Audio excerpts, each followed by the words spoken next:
fans, welcome to the first annual JanuScary special, and today we are reviewing Hotel Transylvania Transformania.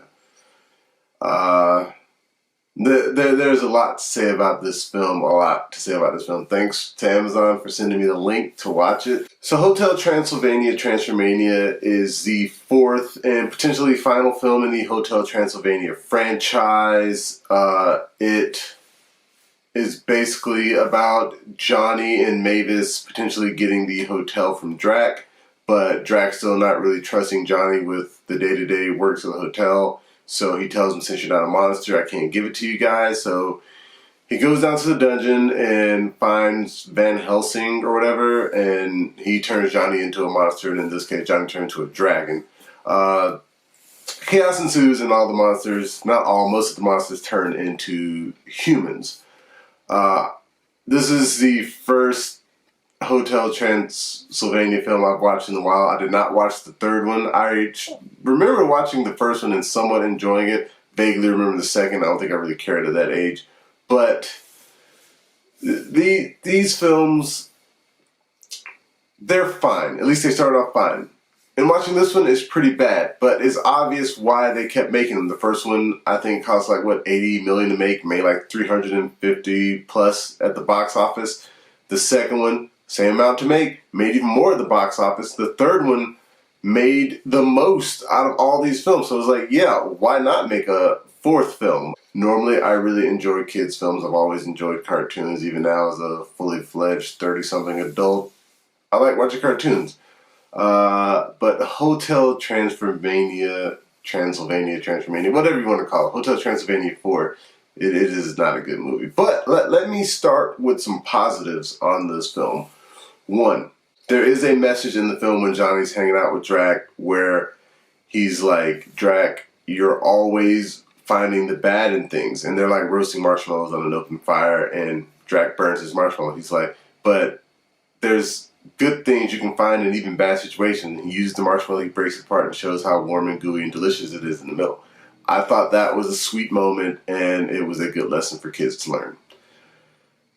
And that probably does it for all the good things I have to say about this film. The animation isn't really that great. The way the characters move, it's just, they're just a mess like the entire time, and they're just causing all this havoc and destruction. In the opening scene where they're throwing this party for Drac, they do the cha-cha slide, and I swear that scene lasts for like 5 minutes. It's like, why are we watching these monsters dancing? I don't care. It is just a very silly film, and it's definitely for kids, and I understand that.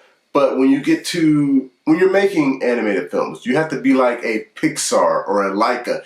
These are high-tier, top-quality animated films that both children and adults can enjoy, and I think that Sony Animation should look for that as well. But it's clear in the instance of this, they were definitely trying to just make some money, and because of the COVID-19 pandemic, they could not release it in theaters, so they sold it to Amazon, and still made, I guess, what, some of the profit I think the budget was the same as the previous three, and Amazon bought it for like $100 million. So they came out in the green on that. But there's some slightly nitpick things I got to say. Like, there is one funny scene, going back to things I did like. There's a funny scene where Drac is trying to turn Johnny back to a human, and he accidentally hits a zombie, and the zombie's like, the nightmare is over, I'm human again. And then another zombie bites him, and he turns back to a zombie. I was like, wow, that is pretty funny, and if you think about it more, it's actually pretty dark, so those zombies don't want to be there.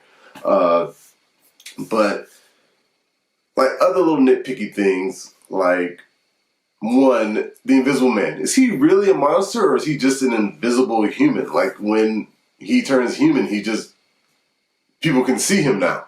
So I don't know if you would consider him a monster in the aspect that you consider everybody else as a monster. Frankenstein, I guess he's kind of like a type of zombie. He's a Frankenstein's monster. He's made from pieces of dead people. But when he's turned human, he likes it. He thinks he looks better. He's like, I kind of want to stay like this. But at the end, for some reason, they turn him back to normal. I don't get it. Blobby, whatever he is, he just turns into Jello. So I don't know why he doesn't get a human form. I guess for the joke of like, ha, Blobby doesn't get a human form. That didn't make sense to me. I kind of get why kids might laugh at it, but I just found that just silly. Overall, the film is silly, and when you get to the end, everything's wrapped up in a neat little bow. You get to the end, everybody's happy, and Johnny and Mavis take over the hotel. It switches to traditional animation going into the credits, like out of the blue, just traditional animation. And it's like, did you run out of money? What was up with that abrupt switch? Are you working on like a cartoon that's going to come out on Amazon or whatever? There's really no explanation for it, and yeah. In terms of the voice casting, most of the voice cast from the previous films return. The only people who don't return are Adam Sandler and Kevin James. Those are the only two voice actors that don't return. Frankly, you don't even notice it. The guy who is doing Drac sounds just like Adam Sandler, and the guy who's doing Frank, I think he sounds just like Kevin James. Overall, if you have young kids, and I mean very young kids who don't care, check this film out. Me and my family, we're probably going to skip it. Well, I've already seen it, so I guess I can't skip it. I wish I could erase it from my memory. In terms of a score, I'm going to give this one a bad 4 out of 10. But yeah, thank you for joining me for this review. I have more horror type films coming up for you soon. And remember, you can find us on Facebook, Instagram, Twitter, and Reddit. And please, pretty please, like, comment, share, and subscribe. Yeah, subscribe to the blog, the YouTube channel, anything you can. And until next time, I'll be seeing you.